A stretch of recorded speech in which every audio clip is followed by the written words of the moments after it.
변론의 인생에서 묵상의 인생으로. 여러분 아마 오늘 오시면서 전화기 안 가주신 분은 아무도 없었을 거예요. 이제는 전화기가 컴퓨터가 돼가지고 모든 세상의 뉴스를 검색하는 SNS 시대가 됐잖아요. 그래서 어떤 분이 오늘날의 시대를 이렇게 한글로 표시를 했어요. 정의를 내렸는데 이거예요. 사색이 없고 사색은 없고 검색만 있는 시대다. 사색이란 단어는 생각이란 단어잖아요.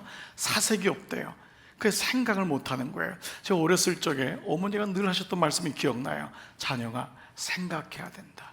생각해야 된다. 생각만 잘하면 인생이 풀린다. 아무리 어려운 일이 있어도 생각을 해야 된다. 생각 놓치면 안 된다.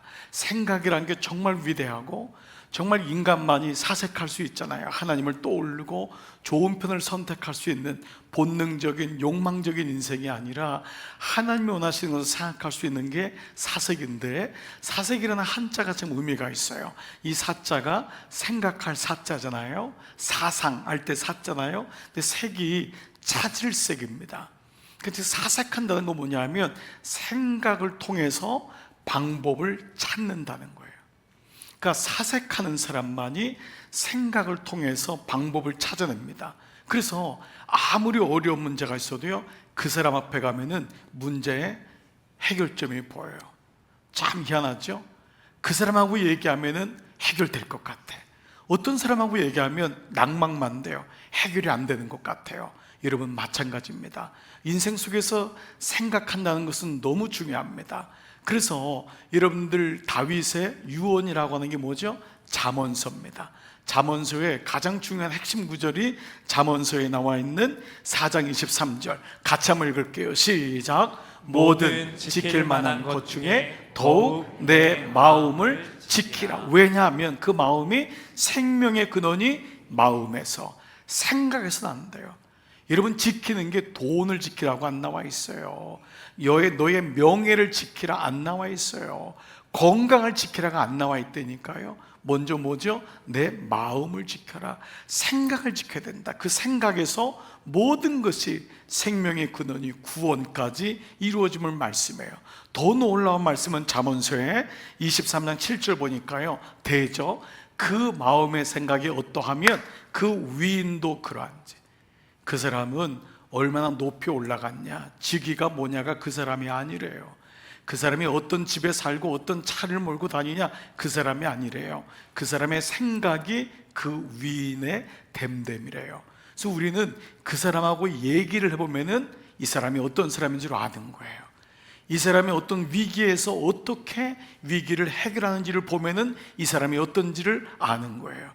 우리가 여러분 공부네, 요즘 최근에 이 젊은 가수의 이런 일탈을 보면서 많은 사람들이, 왜 특별히 어른들이 안타까워합니까? 32살밖에 안 됐는데 너무 일 처리하는 게 너무 세상적인 거라는 거예요. 그게 깔려 있다는 거잖아요. 그걸 보면서 깜짝 놀라는 거예요. 돈이 사람을 이렇게. 그러나 돈이 있다고 사람이 그렇게 되는 게 아닙니다. 중요한 건 우리의 마음과 생각이 얼마나 소중한지를 보게 되면서 저게 남의 얘기가 아니구나. 그런데 오늘 본문이 마침 이러한 본문입니다. 오늘 본문은 어떠한 문제를 당했을 때 그 문제를 어떻게 진단하고 처방하냐가 그리스도인이다. 내가 교회를 다닌다는 것, 믿음을 가졌다는 것은 아멘을 하고 세상 전도를 하고, 이건 너무 중요한 반응이지만 이걸로 택해지는 것이 아니라 삶의 문제를 어떻게 진단하고 처방하냐가 안디옥 교회에서 그리스도인이라 일컬음을 받았다, 이 말씀과 이 일관적으로 움직이고 있다는 것을 보게 되죠. 여러분 지난주에 안디옥 교회가 찐교회라고 그랬어요. 여러분 기억나나요? 왜 찐교회를 두 가지라 그랬어요. 먼저는 하나님의 은혜가 보이는 교회였다 그랬어요. 부르심의 감격과 그 은혜가 내 삶에 보이는데, 두 번째가 그것이 지속되려면은 하나님 말씀을 배우는 교회라 그랬잖아요. 즉 뭐냐, 하나님 말씀을 배운다는 것은 그 말씀으로 살아낸다는 거잖아요. 여러분 오늘 우리가 예배를 드림으로 하나님께 영광을 드려요. 그러나 이것이 첫 번째 예배의 목적이 이것만은 아니에요. 이거면 여러분 우리가 때론 못 느낄 때가 많잖아요. 하나님 좋으라고만 예배 드리는 게 아니에요. 하나님이 그러면 여러분 이 예배를 그렇게 주실 리가 없어요. 예배는 하나님께 영광이 되지만 예배를 통해 주님이 우리에게 뭐를 주는 거예요? 그 예배로 살아내라는 거예요. 그 예배 주시는 말씀으로 살아내라는 거예요. 오늘 주일 말씀이 축이 되고 매일마다 주시는 말씀으로 살아내라는 거예요. 여러분, 제가 한 분에게 하나님의 음성을 지난 70년을 살면서 몇 번 들었냐고 물어봤더니 가만히 생각하시면서 한번 위기 때 이럴 때 몇 번 들은 적이 없대요. 그런데 제가 이렇게 얘기했어요. 저는 매일 듣습니다. 저는 매일 하나님의 음성을 듣습니다. 어떻게 해요? 그게 말씀 묵상입니다. 하나님이 그날 내게 주시는 음성이 말씀 묵상이에요. 이게 없다면 우리는 허수를 찾고 있는 거예요. 추상적으로 믿음 생활할 수 있습니다. 꿈에서 하나님 찾는 거예요. 어느 신령한 목사를 찾아가서 어떻게 할 거라고 똑같습니다. 하나님이 매일마다 저의 생각 속에 틈입하시고 오늘 말씀으로 주시는 것이 바로 말씀이죠. 말씀을 배운다는 것은 말씀으로 살아내는 거예요. 그 말씀을 주신 것을 놓치지 않는 거죠. 안디옥 교회에 어려움이 생겼습니다. 안디옥 교회는 이방인을 위해서 교회를 세웠지만은 여기 안디옥 교회에 놀랍게 주님께서 이방인에게 복음이 전파되는 걸 보여주셨는데 막상 사건이 터지자 안디옥 교회에서 어떤 문제가 터졌냐? 1절이 오늘 그 말씀입니다. 1차 선교회가 끝나고 안디옥 교회에 왔더니 그 교회에 앉아있는 사람들이 뭐라고 하냐? 어떤 사람들이 유대로부터 내려와서 형제들을 가르치는데 첫 번째, 너희가 모세의 법대로 할례를 받지 아니하면 능히 구원을 받지 못하리라. 무슨 말씀이죠? 할례 문제가 터진 거예요. 초대교회에서 가장 큰 문제예요. 교회 왔으면 할례 받아야 된대요. 생식기의 끝을 피를 내가지고 유대인이 되라는 말이에요. 여러분 이미 말씀을 알지만 이게 말도 안 되잖아요. 근데 여기에 교회가 혼돈이 생긴 거예요. 자, 그러자 두 번째, 바울 및 바나바와 그들 사이에 이 문제로 적지 아니한 다툼까지 생겼어요. 변론이 일어난 거예요. 바울과 바나바는 너무 답답한 거예요.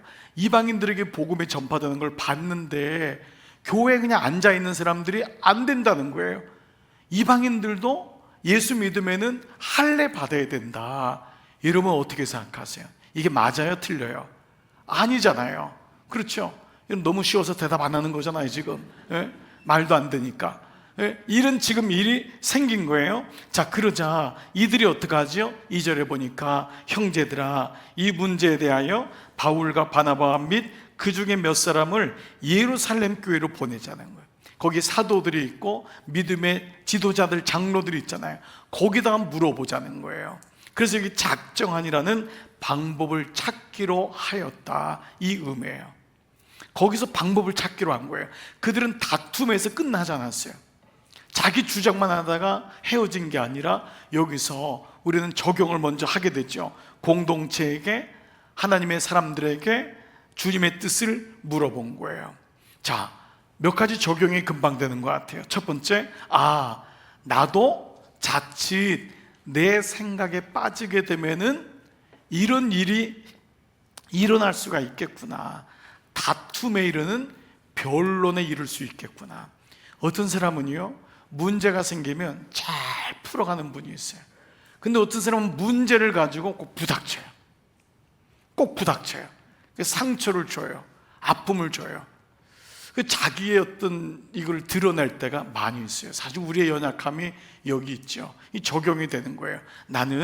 나도 자칫 내 생각에 머물거나 강화가 되면은 이렇게 다툼에 이르는 변론이 되겠구나. 그래서 여기 나오는 이 변론이란 단어를 충돌, 논쟁 혹은 분쟁, 논란으로 번역된 성경이 꽤 있습니다.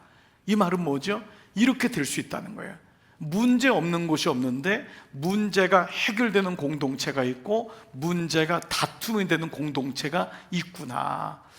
여러분 실제로 가정에도 그렇게 부부 생활을 오래 했는데도 늘 큰 소리가 나는 집이 있어요. 근데 큰 소리가 안 나는 집이 있어요. 소리 없이 참 서로 마음을 맞춰가지고 웃으면서 해결하는 집이 있어요. 근데 결혼한 지 30년 됐는데도 너가 틀렸다 그러고 당신이 틀렸다 그러고, 그래서 30년 됐는데도 나 밥 안 먹어 그러고 일어나요 또. 여러분, 이런 분들이 있어요. 그리고 한 번 또 삐치면은 왕삐침이야. 한 달 동안 묵언 수행에 들어가네. 여러분, 기독교에는 묵언 수행이 없습니다. 해지기 전까지 화를 풀어야 돼요. 그분은 절에 오랫동안 다닌 것 같아요. 한 번 삐치면 말 안 해. 그리고 또 한 번, 나는 한 번 아니면 아니야. 안 쳐다봐. 절대 악수도 안 해. 절대 안 쳐다봐. 가다가 확 피해요. 그 인간하고 상종하기 싫어요. 예, 그런 분들은 지금 일부 예배 때 이미 다 모였었기 때문에 제가 2부는 편하게 얘기할게요. 예, 이미 1부 때 다 그 사람들은 다 이미 말씀을 받았어요. 그러니까 여러분, 그런 집 없으리란 점 믿기 때문에. 공동체도 마찬가지입니다. 여러분, 우리 주님의 교회가 이렇게 은혜스럽게 가지만 어느 교회든지 위기가 있어요. 그리고 지금도 너무 분쟁이 심한 교회들이 있어요. 여러분, 지금 민사법에 제일 많이 올라 있는 분쟁이, 죄송해요, 교회입니다. 교회예요. 이걸 어떻게 하면 좋아요? 어떻게 하면 좋아요? 서초 법원에 제일 많이 올라와 있는 민사법이 논쟁, 이게 안 되는 게 교회예요. 여러분 주변에도 이런 교회들이 많을 거예요. 우리 교회 새가족 중에 우리 청년들이 엄마 아빠가 다니는데 너무 교회가 싸워가지고 교회를 찾다가 우리 교회로 보냈어요. 우리 교회는 안 싸울 것 같다고 해서 보냈대요. 그래서 지금 조심하고 있어요. 청년들이 우리 교회 안 싸울 줄 알았는데, 여러분, 우리 교회가 싸우면은 이 사람들은 어디로 가요? 정말 상처 입은 영혼들이 너무 많은 거예요. 목사인 제가 여러분에게 너무 죄송하고 미안해요. 여러분들 우리 교회 등록하신 분 중에는 이전에 교회에서 너무 상처받은 분들이 많을 거예요. 견디고 싶고 버티고 싶었는데 도저히 못 견뎌가지고 주님, 이러다가 나 죽겠어요 라고 하면서 오신 분도 적지 않아요. 지금 안디옥 교회 그 문제가 터진 거예요. 이 적용 질문은 우리의 삶이나 공동체에도 여러분 적용이 됩니다. 1975년도인데요 그때 한국 장로회 출판사에서 장로회라고 하는 통합 측에서, 가장 큰 교단인 통합 측에서 마음을 먹고 책을 하나 냈는데, 책 제목이 성숙한 교회를 위한 소그룹 운동이에요. 작은 책인데 이게 굉장히 중요한 책이었어요. 왜냐하면 이때 장로교가 너무 많이 분열됐어요. 지금 분열된 게 120개가 넘어요. 여러분 중에 저는 장로교에서 왔는데요, 여러분의 소속과 교단을 다 밝혀야 돼요. 근데 본인도 모르실 거예요. 120개예요, 교단이. 너무너무 많이 분열됐어요. 지금은 더 분열됐대요. 그래서 예수님도 모른대요, 몇 개로 분열됐는지. 이게 인간의 마음인 거예요. 모이기만 하면 이렇게 싸움박질해요. 모이기만 하면 뜻이 안 맞으면 그냥 뛰쳐나가 버리는 거예요. 분열되는 거예요. 근데 이때 책 제목 다시 보세요. 성숙한 교회를 위해서 소그룹 운동이 일어났는데, 이게 뭘 의미하냐? 이 책의 내용이 그리스도인의 성숙은 두 사람 사이에서 완성된다는 거예요. 그 사람이 예배를 얼마나 잘 드리냐가 아니라 그 사람이 소그룹 안에서, 그 목장 안에서, 그 모임 안에서, 우리 교회로 기획위원회 안에서, 부장들 모임 안에서, 교사들 모임 안에서, 찬양단 안에서, 그 안에서 성숙이 이루어진다는 거예요. 이게 없으면은 한국교회처럼 거룩을 얘기하고 예배 뜨겁게 드리는 교회가 어디 있습니까? 근데 그 안에는 다 갈라진 거예요. 마지막 이런 문단으로 끝나요.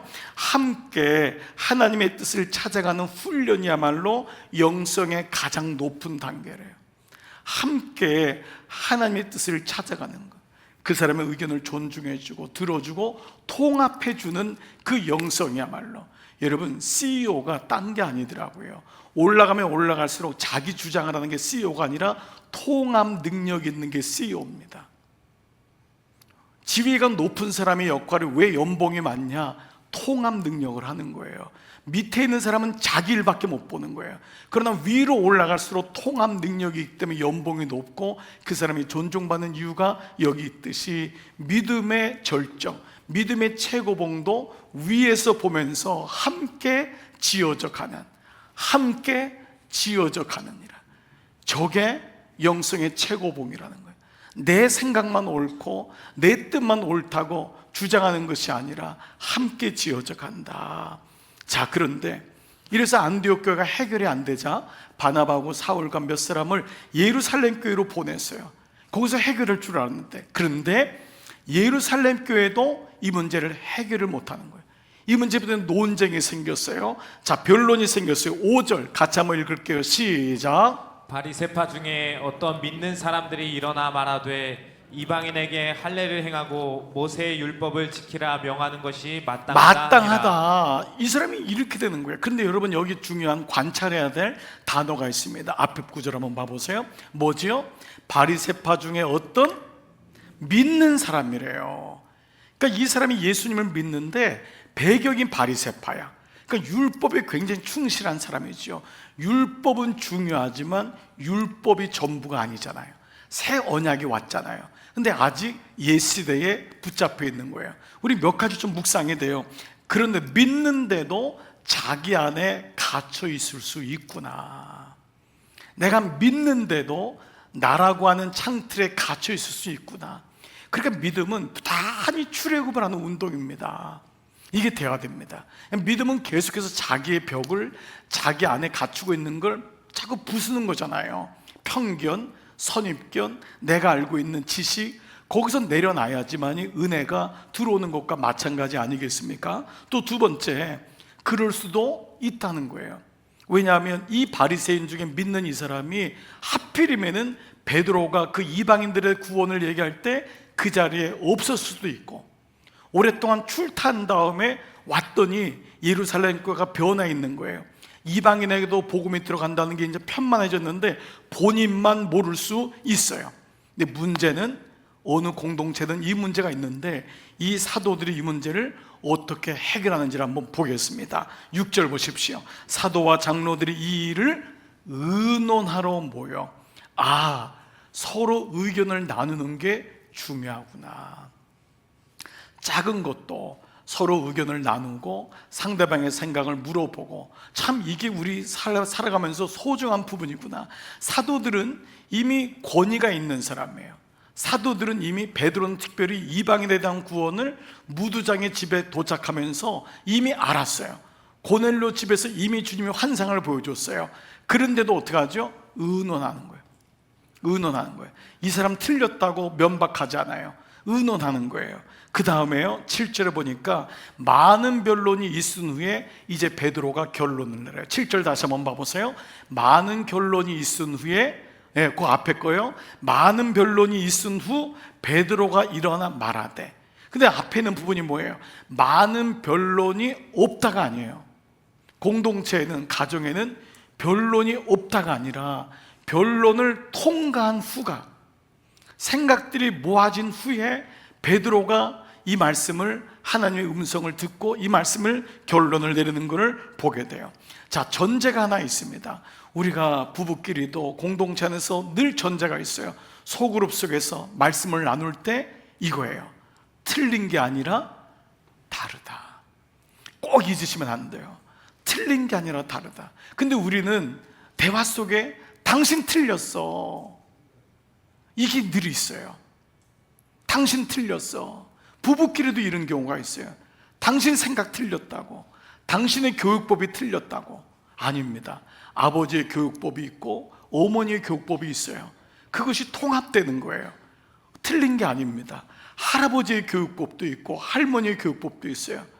근데 우리는 그러면 안 된다고 딱 못을 박는 거예요. 당신이 틀렸다고. 그 순간 불통이 됩니다. 그 순간 상처를 줍니다.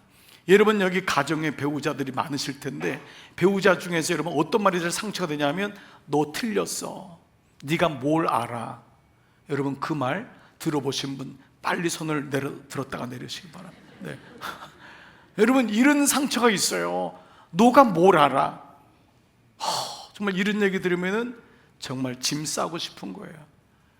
밥 준비하다가 진짜 안 주고 싶어요. 이럴 때가 너무 많아요. 당신이 뭘 아냔 말이에요. 우리가 폭력이란 것은요, 때린다고 폭력이 아니라 제일 어려운 폭력이, 가슴에 멍자국이 많이 남는 게 언어 폭력입니다. 소리 빽 찌르는 거예요. 여러분 이제 그만하세요. 이제 부인한테, 남편한테, 요즘은 남편들도 부인들이 또 소리 지르는 분이 있대요. 옛날엔 남편들이 소리 질렀는데 소리 지르면 안 됩니다. 막 소리 지르고 막 문 꽝 닫고, 여러분 이게 얼마나 폭력인지 몰라요. 그러니까 예수 믿으면서 오늘 우리 삶 속에 적용해 보자고요. 은혜 받으려고만 하지 마시고 그 은혜가 내 삶을 지금 변화시켜 가고 있는지. 그러니까 어느 부인은 남편 때문에 너무 스트레스를 받는 거예요. 조마조마하대요. 여러분 이게 사는 게 아니에요.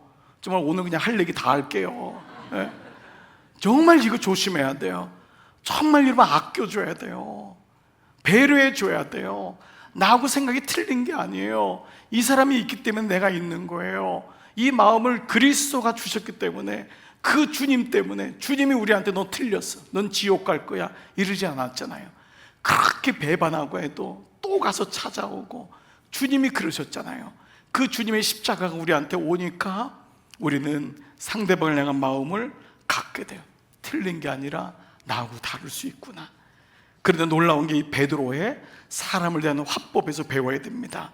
7절 중반절 보니까 이 논쟁이 생긴 거예요. 바리새인 중에 믿는 이 사람은 굉장히 그 가운데 영향력이 있는 사람 같아요.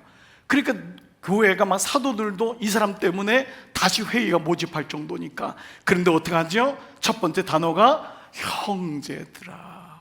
형제들아. 여러분 이 단어는 너무 중요한 단어입니다. 베드로는 오만하거나 방자하지 않습니다. 사실 베드로의 권위 정도면 이런 정도 사람 딱 누를 수 있습니다. 근데 베드로가 뭐라 그러죠? 너하고 나하고 생각이 달라도 너는 여전히 형제다. 형제다. 이 마음이 있는 거예요. 이게 베드로가 성장한 겁니다. 베드로가 성숙한 거예요. 형제예요. 이럴 수 있잖아요. 이 인간아. 이럴 수도 있고 무시할 수도 있잖아요. 근데 형제들아, 그 사람들을 향해서 선을 그은 게 아니에요. 이 사람들은 뭐 상종 못해, 편을 가른 게 아니에요. 여러분 교회는요, 이상하게 인간들의 원죄는 편을 가릅니다. 딱 나누는 거예요. 초대교회도 많았잖아요. 누구한테 세례받느냐, 아볼로파냐, 그리스도파냐, 개바파냐, 누구한테 세례받았냐로 다 나눠진 거예요. 여러분 이 시간도 제가 얘기할게요. 저한테 세례받은 사람만 우리 교인인 줄 믿습니다. 여러분 이게 지금 초대교회에 생긴 거예요. 나는 그분한테, 나는 이 사람한테. 이게 초대교회 믿음 있는 사람도 인간의 본질이 이렇게 나눠지는 겁니다. 그러니까 아볼로파에는 아씨들이 다 모이고, 그리스도파에는 그씨들 모이고, 개바파는 개씨들 모이고, 그렇게 되는 거 아닙니까? 그런데 여기 첫 번째 단어가 뭐예요? 형제들아, 아델포스. 생각이 다르지만 너희들하고 나는 하나다. 우리는 한 배를 탔다. 이 마음이 있는 거예요. 두 번째를 보십시오. 너희도 알거니와, 너희도 알거니와, 하나님이라고 풀어줘요. 근데 이 너희도 알거니와가요, 여러분 이 대화 소통의 기술에서 너무도 중요한 거 아세요? 이거 뭐냐 하면 상대방을 지켜 세워주는 거예요. 너희도 알거니와. 그리고 우리가 한 배에 탔다는 걸 얘기해요. 이 영어로 as you know, 너도 알다시피. 그러니까 몰아세우는 게 아니에요. 당신도 알다시피 기억력을 해주고 그 사람이 우리 공동체 안에 있음을 보여주고 있습니다.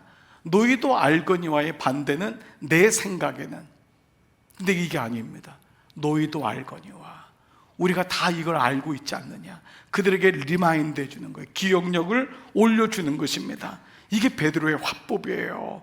자, 그러면서 어떻게 진단하냐면 10절에 이제 그렇게 얘기한 다음에 지금 너희가 어찌하여 하나님 시험에서 우리 조상과 우리도 능히 매지 못했던 멍에 율법으로 구원받는다고 할 수 있느냐.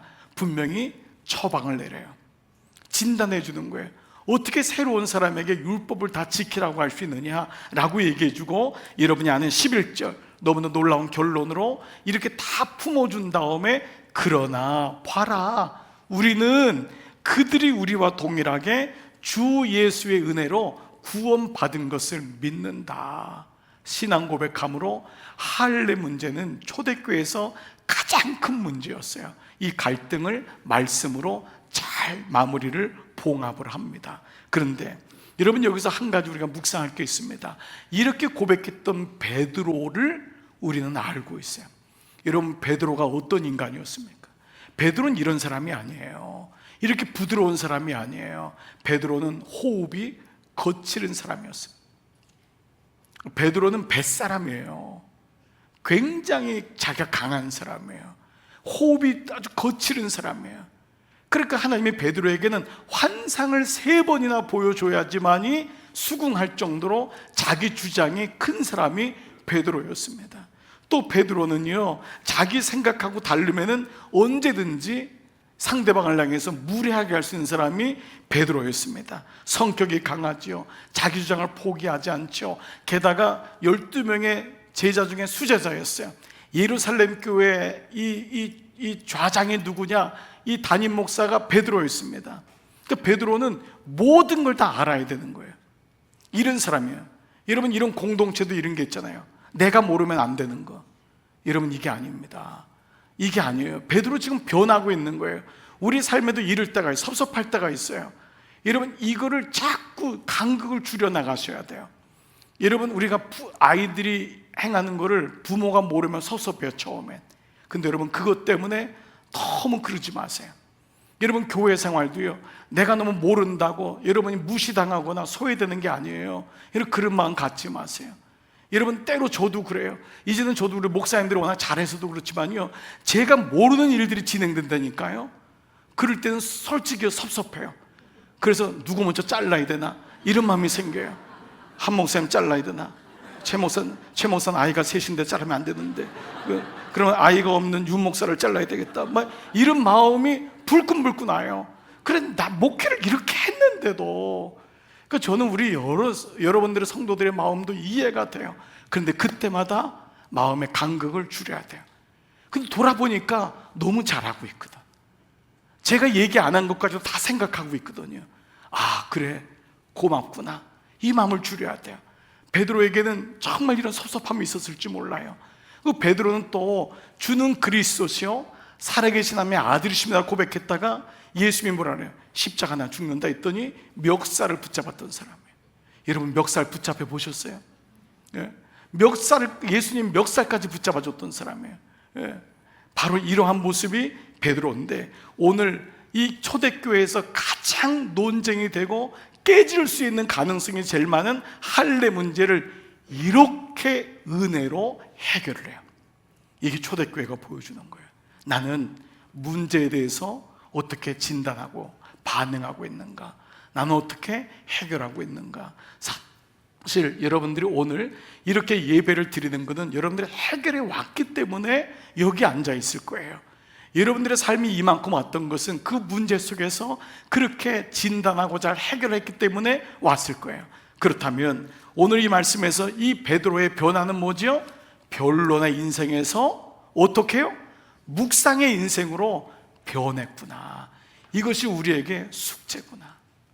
우리도 자칫 변론의 인생, 논쟁의 인생, 내가 옳다고 주장하는 인생, 내가 모르면 안 된다고 하는 인생, 여기 멈출 수 있어서 다툼에 이르는 변론이 우리 가운데 끊임없이 위기가 와요. 근데 그 위기를 어떻게 묵상의 인생으로 바꾸느냐. 여러분, 여기에 등장했던 사도 바울도 문제를 가져갔지만 이 사람도 훗날 이 문제를 받지만은 결국은 부닥칩니다. 여러분 아시죠? 이번 목요일 날 본문인가 그럴 거예요. 15장 37절에 이 구절이에요. 바나바는 마가라는 요한도 데리고 가고자 하나 바울은 밤빌리아에서 자기를 떠나 함께 일하지 가지 아니한 자를, 그 마가라 요한이 그때 떠난 거예요. 이 사람 안 된다고 하는 거예요. 그러니까 이 마가라는 요한이 마마보이거든요. 너무 약한 거예요. 너무 어디를 가도 극복도 못하는 거예요. 바울이 보기엔 너무 약하니까 본때를 보여준다고 그냥 안 된다는 거예요. 근데 바나바에게는 이 친구가 조카거든요. 어떻게든지 데려가고 싶은 거예요. 두 가지 마음 다 필요하잖아요. 그러면은 여러분, 이렇게 두 사람 볼 때 바나바가 져주는 게 좋아요? 사울이 져주는 게 좋아요? 도리적으로는 누가 좀 져줘야 돼요? 사울이 좀 져줘야 되잖아요. 왜냐하면 바나바는 사울에게 평생 은인이라고요. 그를 다수에서 데려와서 키워준 게 바나바예요. 그러면 사울도 자기 성격 좀 죽이고, 그래요 형님, 내가 바나바 형님 따라서 갈게요, 이러면 되는데 그 다음 구절이 어떻게 말씀이냐, 이 구절이 나와요. 서로 심히 다투어 피차 갈라지. 여기서 심히 다툰 건 그냥 다툰 게 아닙니다. 완전히 그냥 끝난 거예요. 심히 다투다. 이 구절이 사도행전에 한 번도 안 나와요. 이 단어 자체가 주는 의미 뭐냐 하면 사울과 바나바가 너무 상처를 받은 거예요. 아예 쳐다보지도 않게 된 거예요. 근데 여러분 아시죠? 디모데후서의 맨 마지막에 유서를, 사울이 그 디모데후서가 유서잖아요. 그거 보낼 때 마가라는 요한을 데려오라 그래요. 그는 나에게 유익한 사람이라 그래요. 사울이 변화되고 있어요. 오늘 관찰을 통해 우리가 알게 되는 결론들이 있어요. 인생은 두 가지예요.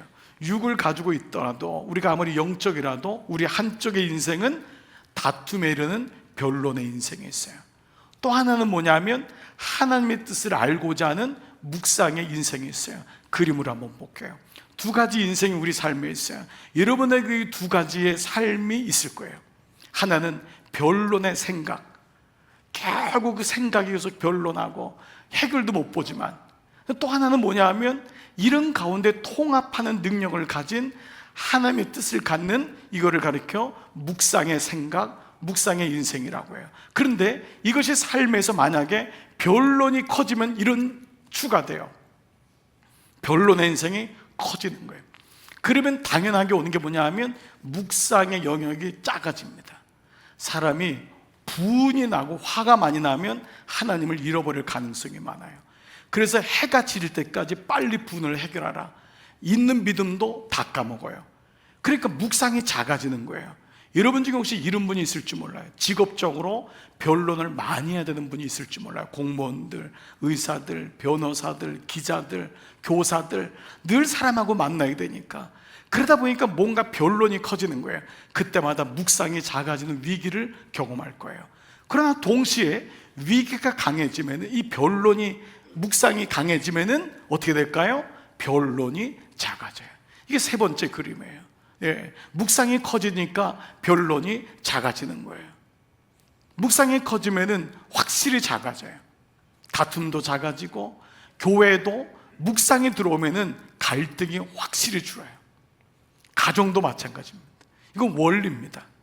가정에도 묵상이 들어오면, 부부 사이에 말씀이 들어오면은 논쟁이 확실히 줄어요. 이게 달라요. 공동체 안에 묵상에 들어오게 되면은 갈등하고 뒷담화하고 늘 뒤에 있었던 이런 분쟁들이 줄어드는 걸 보게 돼요. 근데 문제는 뭐냐? 묵상의 인생, 묵상의 영역을 얼만큼 이걸 유지하냐, 저 크기를 유지하냐, 내 가로 이 시소처럼 되어 있는 축을 유지하냐인데, 여기 필요한 게 뭐냐면 바로 반복, 지속, 확장이라고 하는 세 단어예요. 이거를 얼마나 내 삶 속에 반복하냐. 우리는 자꾸 논쟁으로 가거든요. 이걸 얼마나 내가 반복하고, 반복된 것이 지속되고, 지속된 것을 나눌 수 있는, 확장될 수 있는 이 세 가지 단어가 묵상의 인생으로 계속 우리를 유지하게 합니다. 한 분이 이런 얘기를 하더라고요. 목사님, 부부싸움 안 하니까 부부싸움이 생각이 안 난대요. 이거 굉장히 중요한 포인트 아닙니까? 부부싸움을 매일 하는 사람은 안 하니까 허전해서 또 한대요. 늘 하니까. 왜죠? 반복하고 지속되고 확장된 거예요. 그런데 부부싸움을 안 하는 게 반복되고 지속되고 확장되니까 하는 게 이상한 거예요. 오늘 우리의 삶 속에도 마찬가지라고 할 수 있어요. 로마서 12장 2절 보면은 이런 말씀이 있어요. 너희는 이 세대를 본받지 말고 오직 마음을 새롭게 함으로. 이 말씀에서 하나님의 기뻐하시고 선한 뜻이 무엇인지를 분별하는데 조건이, 이 세대를 본받지 말고, 이거를 직역하는 원어로 직역해 보니까 이 세대의 흐름에 떠내려가지 않도록 너 자신을 맡기지 말고, 이 세대에 흘러가지 않도록 너 자신을 맡기지 말라는 거예요. 이 세대가 우리를 계속 잡고 떠내려가는 거예요. 근데 거기 너 자신을 맡기지 말고, 그리고 내 마음을 오직 새롭게 하여가, 원어적으로는 너의 생각을 진리로 재조정하라. 너의 생각을 쓰레기로 채우지도 말고, 세상에 흘러가는 거 붙잡지 말고 너의 생각을 날마다 재조정하라. 이것이 말씀의 생각, 묵상의 영역을 넓힌다는 것입니다. 말씀을 정리해 볼게요. 요즘 날씨가 더워지면서 이미 여러분 선풍기 꺼내신 분도 꽤 있을 거고, 에어컨 꺼내신 분도 있을 겁니다. 또 집집마다 한 분도 없이 요즘은 공기청정기가 다 집에 작건 크건 있습니다. 근데 여러분, 공기청정기나 에어컨의 생명이 뭐죠? 필터입니다. 에어컨을 꺼내는 사람이 겨울 내내 필터를 청소하지 않은 채로 에어컨 바람을 나오게 한다면 그 모든 먼지를 폐로다 받는 것과 똑같습니다. 그래서 좋은 에어컨을 우리가 유지하려면 필터를 자주 갈아주거나 청소해 줘야지만이 가능하다는 것을 알게 됩니다. 적용이 되더라고요. 적용이. 내 생각, 잘못된 나의 생각을 걸러내게 하는 필터는 무엇일까? 우리의 생각은 늘 사실은 악합니다. 우리 생각은 굉장히 본능적이에요. 정욕적이에요. 나이가 들면 이런 생각이 없어질까요? 그렇지 않습니다. 육을 가지고 있는 동안은 우리는 하나님의 뜻보다는 욕망적인 것을 찾아갈 때가 많습니다. 우리는 자극적이고 우리는 굉장히 성적인 것을 찾아갈 때도 많습니다. 그것 자체가 나쁘다고는 얘기는 안 할게요. 그런데 문제는 순서를 재조정하는 게 중요합니다. 그래서 묵상이 뭘까? 이렇게 정의가 되더라고요.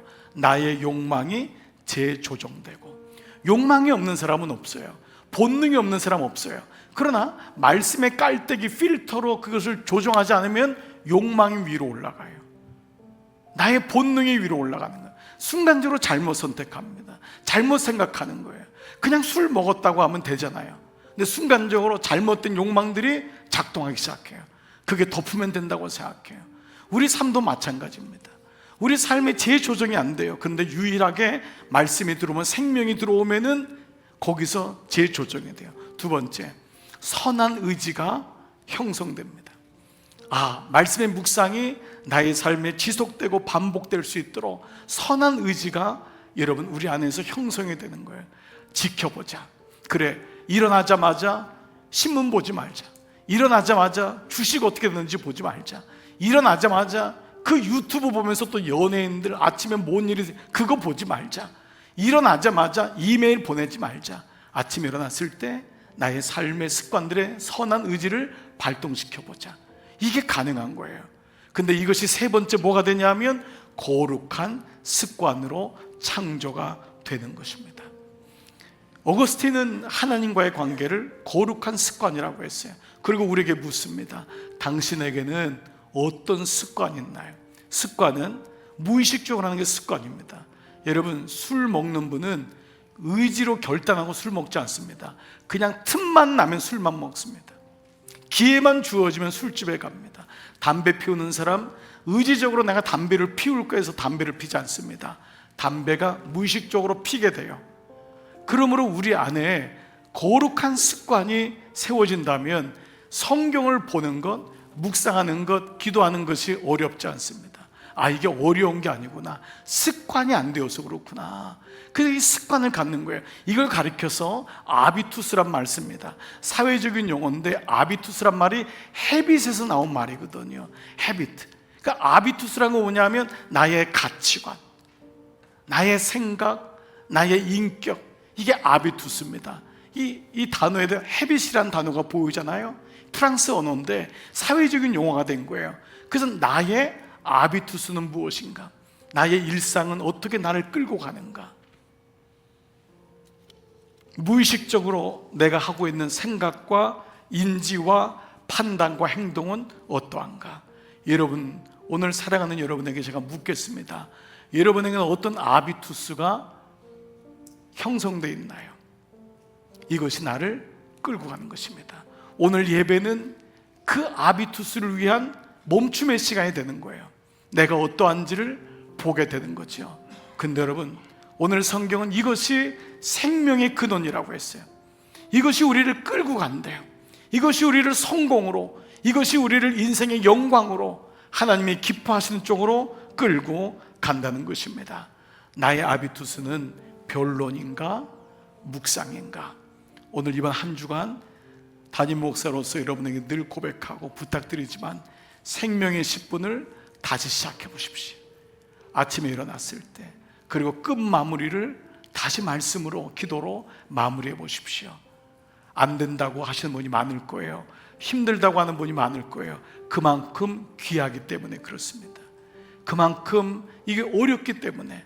그러나 정착이 되면, 장착이 되면 그때부터 우리는 놀랍게 베드로처럼, 안디옥 교회처럼 일어나고 해결할 수 있는 놀라운 은혜가 우리 가운데 있을 줄 믿습니다. 여러분, 오늘 이 은혜를 가지고, 오늘은 특별히 실제적인 부분 가지고 한 주간 동안 잘 진단하고 적용하고 처방하시기를 주님의 이름으로 축복합니다. 아멘. 여러분, 성경 노트 다 드시고 자리에서 다 한번 일어나 볼게요. 주님이 여러분을 아십니다. 여러분을 알고 있고 여러분을 창조하신 분이세요. 그래서 우리에게 이 마음을 주는 거예요. 예배자는 다릅니다. 나의 아비투스를 가진 자입니다. 그리스도인은 다릅니다. 흘러가는 세상 속에서 멈춰서 하나님 말씀을 묵상할 수 있는 자입니다. 거룩한 저에게 이 습관이 이루어지기를 사모하는 마음으로 함께 이 찬양 고백하겠습니다. 하나님은 너를 만드신 분, 너를 가장 많이 알고 계십니다. 하나님은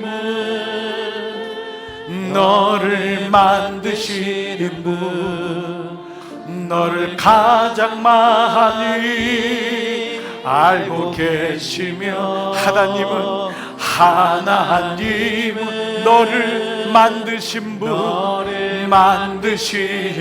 너를 가장 깊이 이해하신다. 하나님 여러분을 지키시는 분, 너를 절대 포기하지 않으며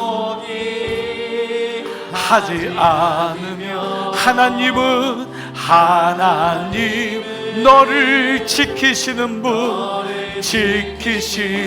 너를 쉬지 않고 지켜보신단다. 그의 생각 셀 수 없고 그분의 생각을 알기를 원합니다. 영원하며 그의 성실 날마다 새롭고 그의 사랑 끝이 없다. 그의 생각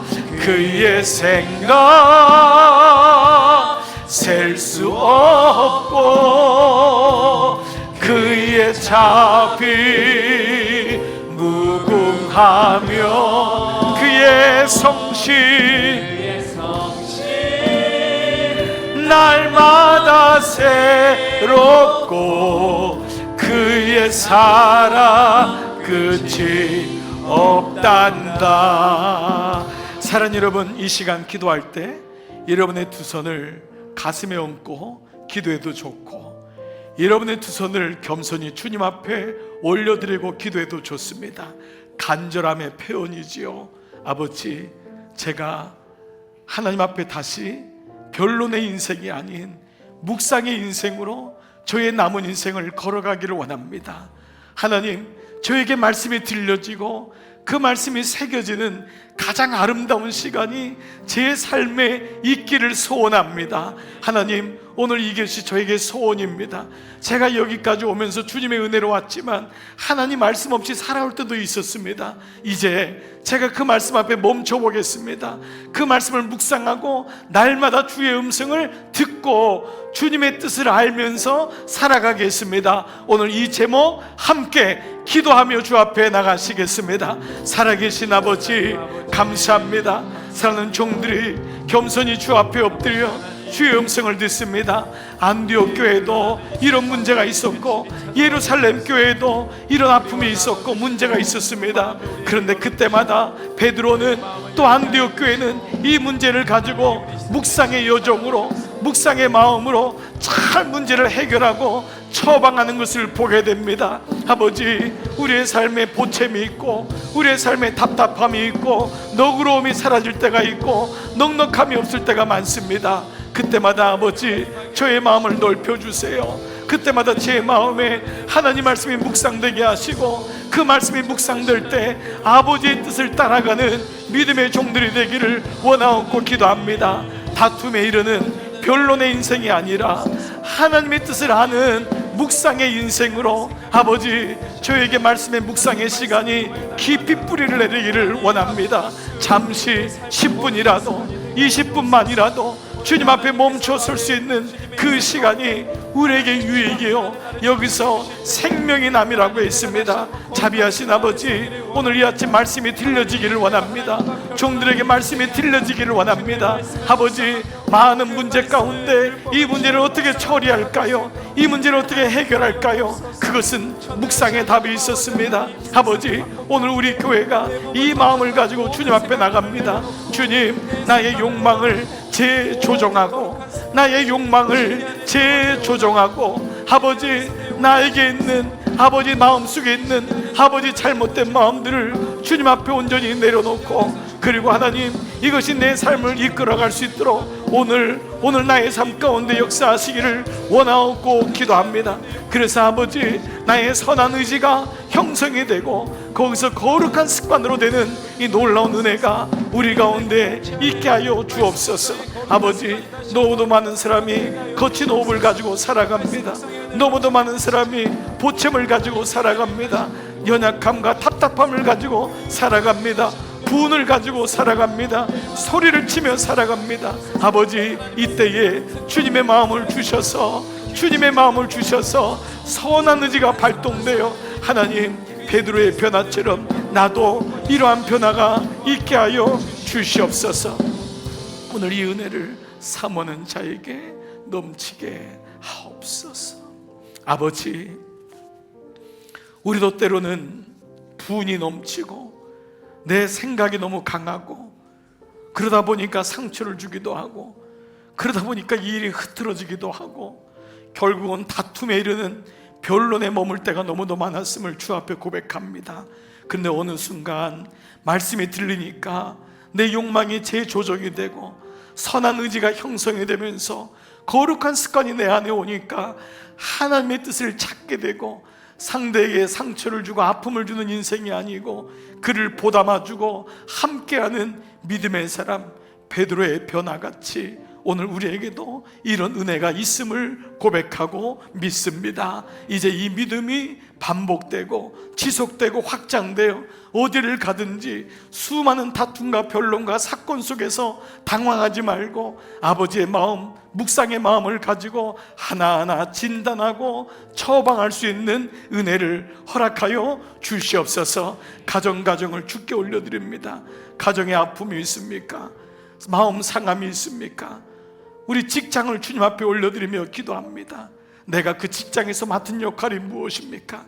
우리 몸된 교회를 주님 앞에 올려드립니다. 우리 교회가 어찌하면 하나님의 은혜 가운데 함께 주님의 은혜를 경험할 수 있을까요?